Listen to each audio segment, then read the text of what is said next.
दोस्तों, नमस्कार। वामा अकादमी के पटल पर आपका स्वागत है। आज हम परिचर्चा करेंगे एक जानी मानी पत्रकार नीलिमा टिकोली और साहित्य समर्था नाम की पत्रिका का सर। 2011 से जी।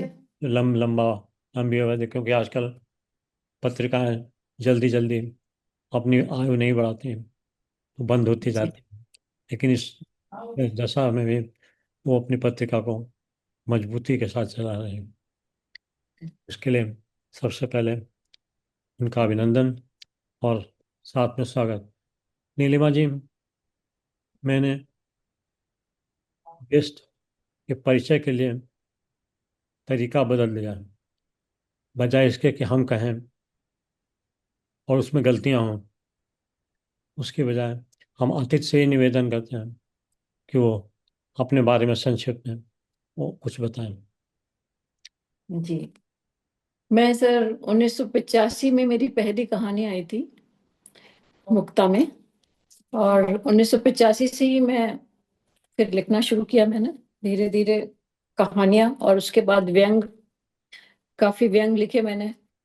और फिर तब तक तो ऐसे ही था कि लिखते थे बस छुटपुट ऐसे कविताओं में, पत्रिकाओं में और अखबारों में इस तरह का लिखते थे। क्योंकि मेरी जो सासू माँ थी, मदर इन लॉ, उनको बहुत शौक था हिंदी अंग्रेजी दोनों साहित्य का। तो उन्होंने बहुत एनकरेज करा और बहुत उनकी वजह से मैंने, क्योंकि वो डॉक्टर भी थी और जब रिटायर हो गई तो वो रेड क्रॉस में थी। और उसके बाद वो कच्ची बस्तियों वगैरह में जाती थी, करती थी, और जुवेनाइल कोर्ट की जज भी थी। तो कई समस्याएं वो लेकर आती थी उस समय। बच्चों की, जो छोटे बच्चे किशोर अवस्था वाले हैं उनके, कैसे वो क्राइम में कैसे फंसते थे और कैसे उनको किया जाता था, उस तरह की कई बातें थी। और एक वो जब कच्ची बस्ती में का थी, रेड क्रॉस सोसाइटी जहाँ थी उनकी, वहाँ वो बीड़ी बनाने के वो घर घर में छोटे छोटे वो उद्योग थे। जो एक एक कमरे में आठ आठ जने रहते थे बच्चे, जो बीड़ी बनाते थी, औरतें आदमी बच्चे सब। और उनको टीबी होता था और कई तरह की प्रॉब्लम्स आती थी। तो वो उस तरह के सोशल इश्यूज पे धीरे धीरे मैंने लिखना शुरू किया। मम्मी ने कहा कि इन पर लिखिए, ये बहुत जरूरी है जागरूकता करने के लिए। तो वहां से मेरे लेखन की ऐसा और शुरुआत हुई। जी जी।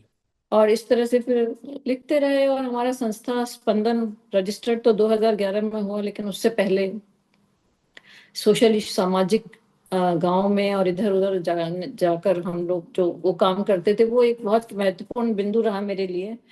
कि मैं उससे मुझे लगा कि मुझे कुछ करना चाहिए, ऐसा चीज लिखनी चाहिए कि जो कुछ, जिससे कोई समाज में जागरूकता आए। तो उसी तरह की मेरे लेखन में, उसी तरह का मेरे लेखन में इसी तरह की चीजें आई कि मतलब लड़कियों बेटियों के लिए और समाज के लिए क्या कर सकते हैं, उस तरह की चीजें मैंने लिखनी शुरू करी समाज के। आप और फिर मतलब लिखती रही। लेकिन मेरा पहला संग्रह 2009 में आया, कहानी संग्रह रिश्तों की बगिया। और साथ में फिर उस दोबारा दो उसके एक साल बाद ही व्यंग संग्रह आया, क्योंकि मैंने बहुत पुराने समय से व्यंग लिखना शुरू किया हुआ था। तो काफी और इकट्ठे होंगे। जी, काफी इकट्ठे हो गए थे, बहुत पुराने उस समय के समसामयिक, जो उस समय तत्कालीन थे।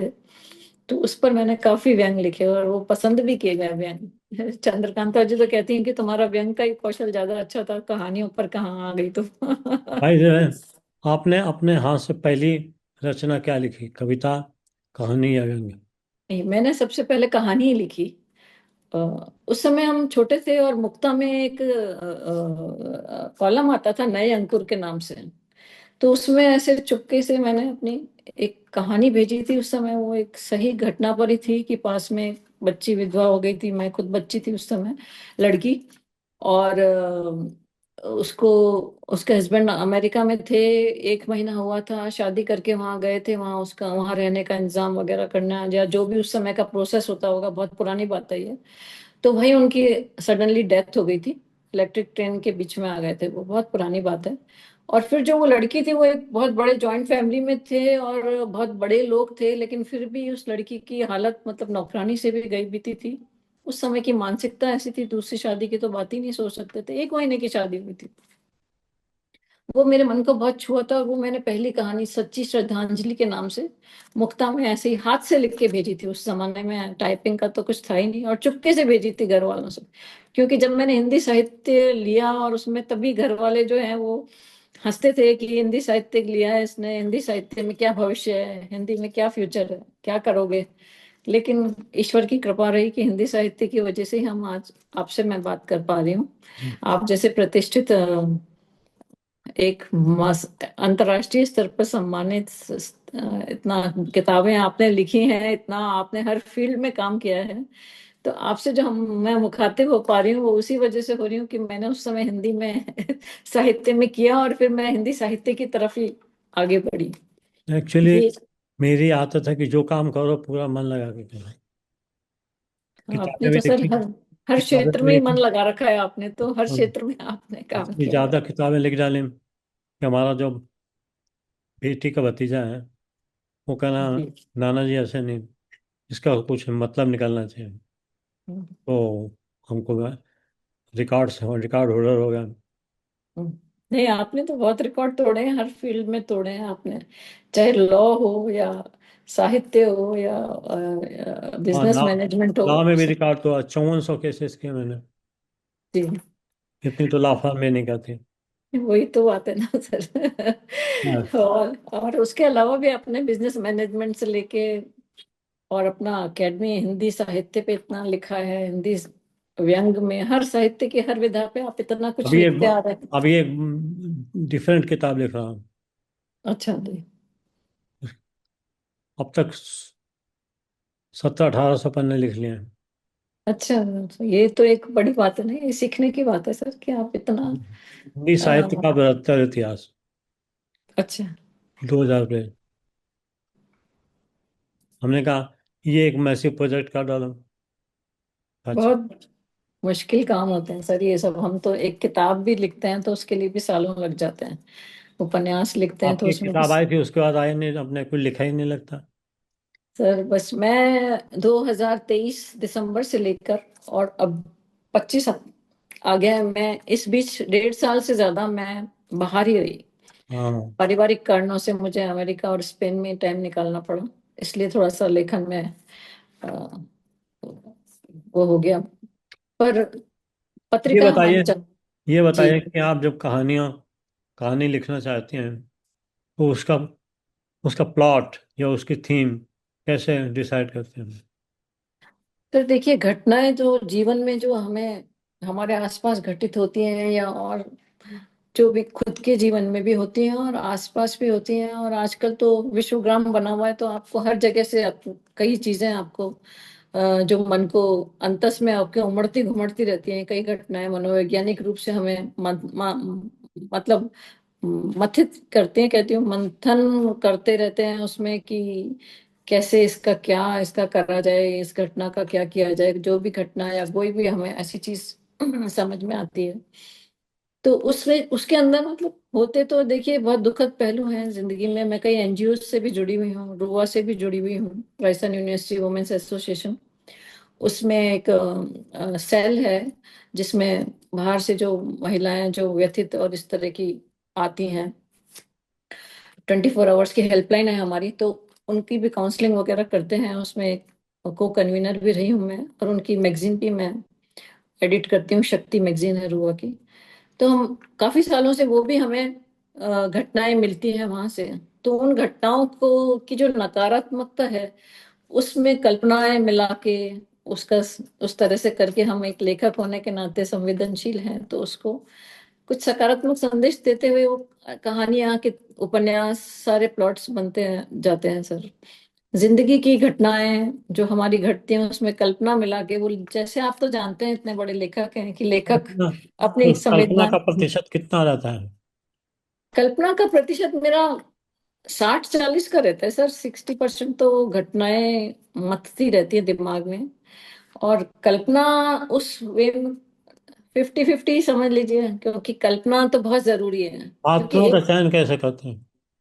पात्रों का चयन अपने आसपास से ही करते हैं, पर उसमें अपने आप को उसको थोड़ा सा संवार के उसको करना पड़ता है। ये चयन तो पात्रों का वो वास्तविक ही होते हैं सर, वो वास्तविकता से ही उठे हुए होते हैं, पर हम उनको कल्पना में ढाल के ताकि पाठक को पढ़ने में रुचि भी हाँ आए, हाँ, प्रभावी रोमांच है। भी, प्रभावी भी रहे, और उससे कुछ सीखने को मिल जाए कि मतलब समाज में कुछ चेंज आ जाए, कुछ बदलाव आ जाए, कुछ इस तरह की कोशिश रहती है सर। आपने कहानी का माध्यम ही क्यों चुना? जी, कहानी का माध्यम मैंने इसलिए चुना सर, कविताएं भी कभी कभी जब मन बहुत ज्यादा दुखी होता है या कभी किसी चीज से बहुत ज्यादा प्रभावित होते हैं तो कविताएं भी निकलती हैं।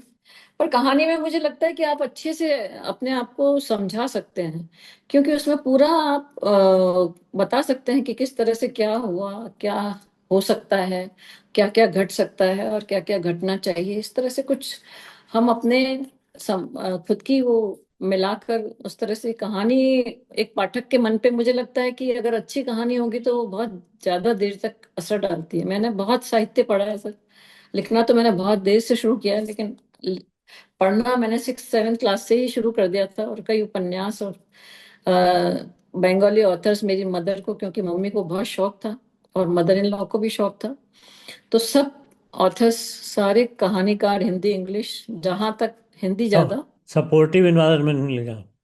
जी, सपोर्ट बहुत एनवायरनमेंट मिला मुझे अपने घर से भी, और जब शादी विवाह होकर जब आई जहाँ, वहां से बहुत ज्यादा मिला, क्योंकि मम्मी बहुत ज्यादा इनकरेज करती थी। मेरी मदर इन लॉ वो खुद पढ़ती थी, बहुत पढ़ती थी, उन्होंने मुझे बहुत पढ़ने को दिया। और मैंने अजमेर में हम लोग रहते थे, तो वहाँ वो डॉक्टर थी और उनके पेशेंट्स बहुत थे, लाइब्रेरी वाले भी, और ये इस तरह से तो साहित्य सारी लाइब्रेरीज का मिल जाए। पढ़ने को मिला जी। पढ़ा बहुत मैंने सर। नहीं, ये बात सही है। मैं तो कहता हूँ कि जब तक आप पढ़ेंगे नहीं तब तक आप करेंगे नहीं। पढ़ने से अपने आप ही लैंग्वेज, अपने आप ही हिंदी उर्दू दूसरे शब्द सब आपको फ्लुएंटली आप बोल सकते हैं। आपको कोई सोचना समझना नहीं पड़ता लिखने के लिए। पढ़ने से आपकी भाषा समृद्ध होती है और कई चीजें सीखने को मिलती हैं। वो ऑटोमेटिक हो ये जाते हैं। ऑटोमेटिक हो जाता है।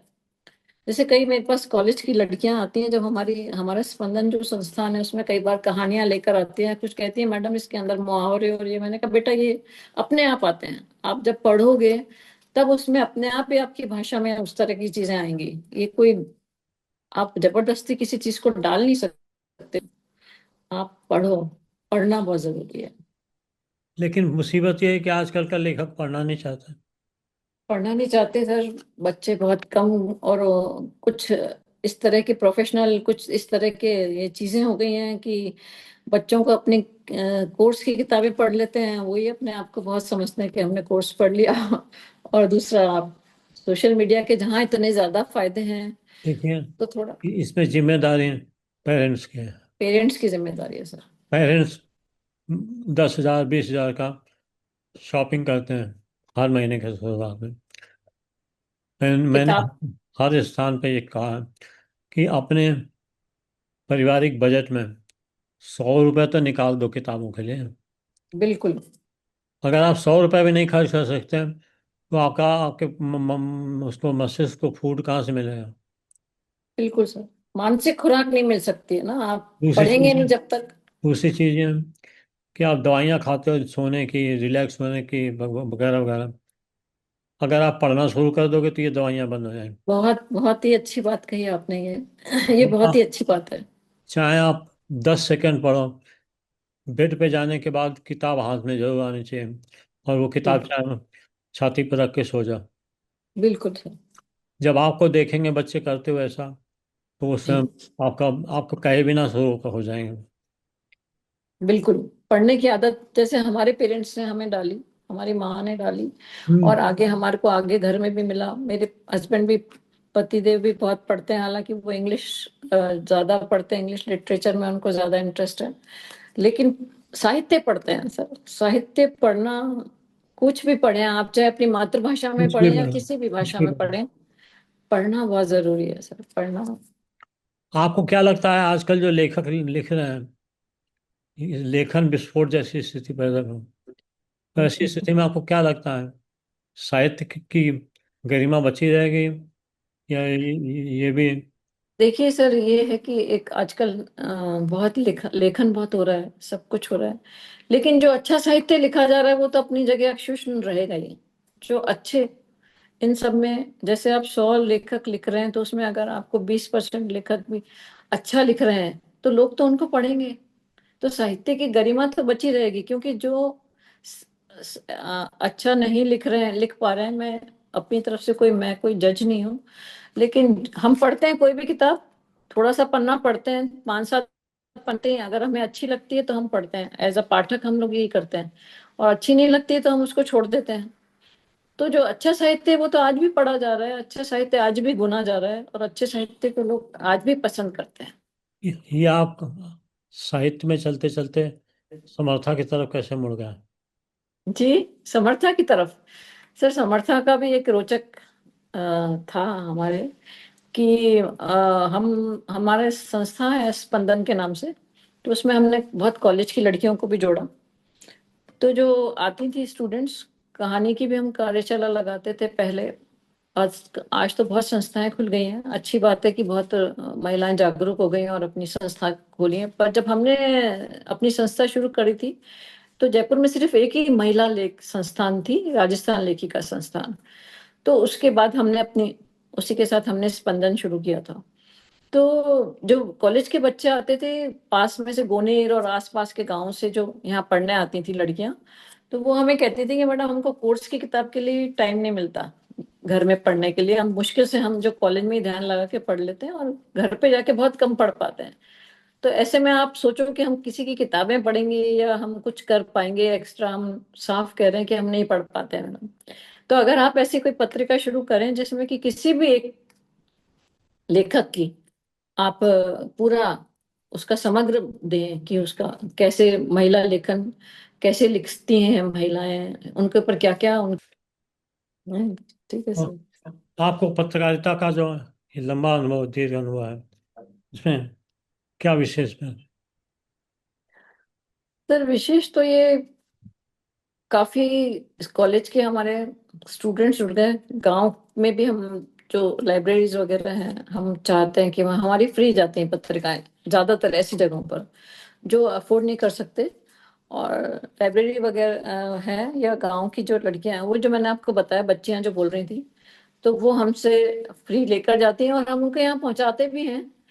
और एक हमारी पत्रिका की क्योंकि पूरी समग्र अंक आता है, और पूरा एक एक माइन्यूटली बारीकी से सब चीजें होती हैं, तो एक शोध के लिए भी एक अ, ठीक बच्चों को अच्छा लगता। ठीक कल बात। शोधार्थी हमारी पत्रिकाएं लेकर जाते हैं सर। ठीक है। क्या आपने इन पर लिखा है, नासिरा जी पे लिखा है, मृदुला गर्ग जी पे लिखा है, या ममता कालिया जी पे, या हमने कृष्णा सोपती जी पे लिखा, सिमी हर्षिता जी पे लिखा, मतलब ऐसी कुछ जो महिलाएं हैं जो इन्होंने बहुत अच्छा लिखा और जिनकी हमारे यहाँ राजस्थान में जानकारी नहीं थी बिल्कुल। तो वो एक बहुत सबको एक अच्छी बात लगी कि आपने, एक्सपोजर मिल गया। जी, एक्सपोजर मिला। आप हमारे जितनी भी महिला लेखिकाएं हैं, 50 के करीब हमने महिला लेखिकाओं पर अंक निकाला है एक पहले। एक बात आपको कहूँगा कि ऐसे किसी संस्थानों पर जहाँ आप भेजे दें और उपयोगी हो, हमें भी दीजिए। हम जी कथा जरूर। कथा भी जरूर। और अनुस्वार भी भेज दिया करेंगे, तो जी उनको जरूर पढ़ने सर। का मटेरियल और मिल जाएगा। जी सर, जरूर। अनुस्वार बाप की बहुत शानदार पत्रिका निकल रही है सर। उसमें भी इतना पढ़ने का मैटर मिलता है कि मैं पिछली बार अमेरिका गई थी तो ममता कालिया जी वाला अपने साथ ले गई थी अंक। तो वहां बैठ के मैंने ममता जी पर पूरा अंक पढ़ा, और उनके बारे में जो आपने लिखवाया लोगों से, कितना अच्छा लिखा है उनके बारे में, कितनी चीजें मालूम पड़ी हैं। हाँ। तो आपका मे- अंक बहुत। मेरा उद्देश्य ये था कि किसी भी किताब मैगजीन में ये रेगुलर स्तंभ के तौर पर नहीं निकलता, विशेष रूप। हम्म। तो हमने कहा हम लिखा हुआ पढ़ें, वो तो चाहिए चाहिए, वो तो एक एस्पेक्ट जरूरी है, हम्म। लेकिन लोगों के बारे में पढ़ें, उससे हम अपनी आइकॉन बना सकते हैं। बिल्कुल।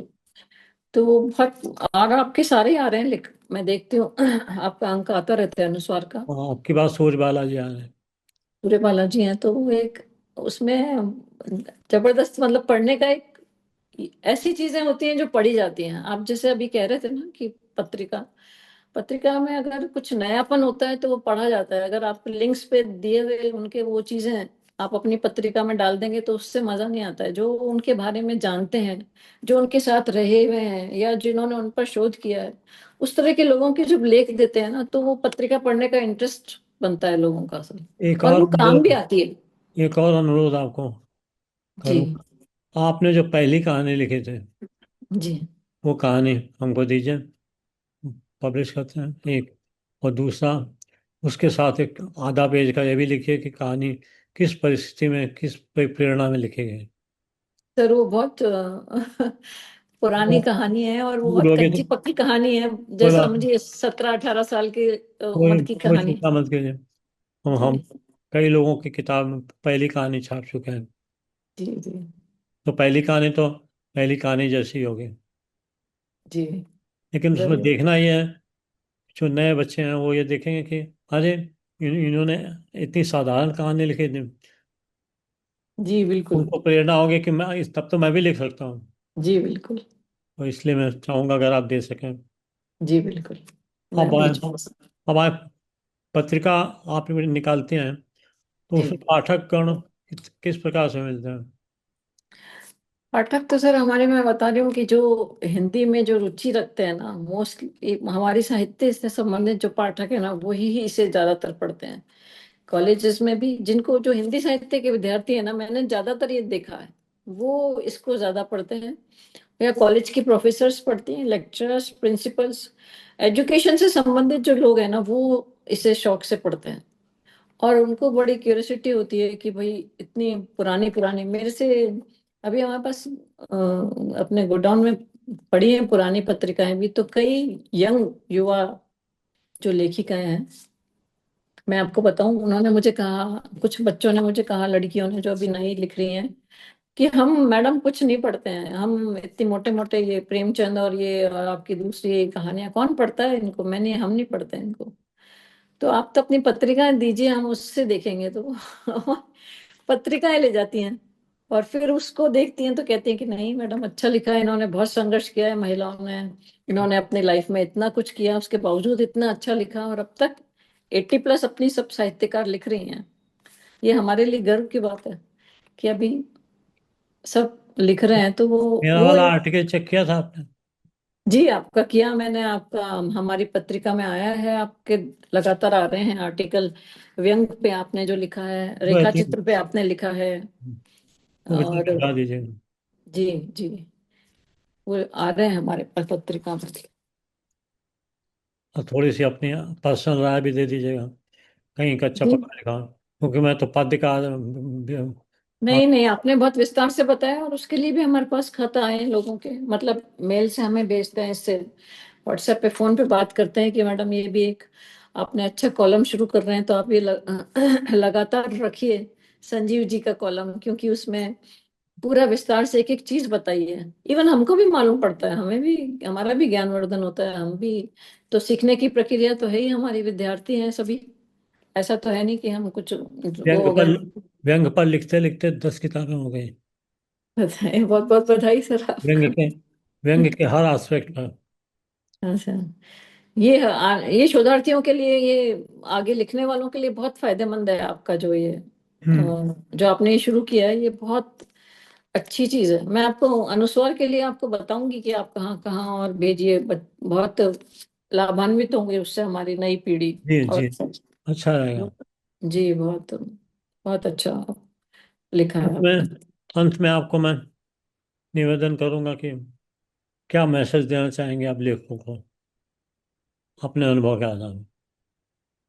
मैं तो मैं इतनी बड़ी तो नहीं हूँ जो मैसेज दूं, लेकिन फिर भी मैं यही कहना चाहूंगी कि भाई खूब पढ़िए, और अपनी इतनी पत्रिकाएं पढ़िए, पत्रिकाओं में लिखिए, अखबारों में लिखिए, उसी से लिख के, पहले वहां से लिखना स्टार्ट होता है, फिर आप किताब लिख सकते हैं। कई बच्चे आ जाते हैं ऐसे ही कि मैम हम किताब लिखना चाहते हैं, तो मैं उनको यही बोलती हूँ कि पहले आप, ये अच्छी पत्रिकाएं आ रही हैं, अपनी साहित्य की इतनी पत्रिकाएं हैं, उन्हें पढ़िए, और फिर धीरे धीरे लिखिए, उनको चेक करवाइए, फिर किसी अच्छे साहित्यकार से, या हमारे पास भी हमारा एक समिति है जो सब चेक करती है, तो उनसे करवाओ, और फिर किताब बाद में सोचो, पहले लिखो।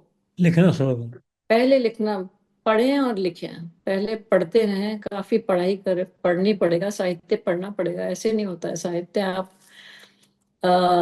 हवा में नहीं लिख सकते कि फेसबुक पे 4 लाइनें लिख दी और आपकी लाइक्स 400 आ गए तो आप और साहित्य साहित्यकार हो। तो जी। बड़ा ही कठिन रास्ता है, जी। इतना आसान नहीं है। नहीं नहीं, ऐसा ऐसा नहीं है।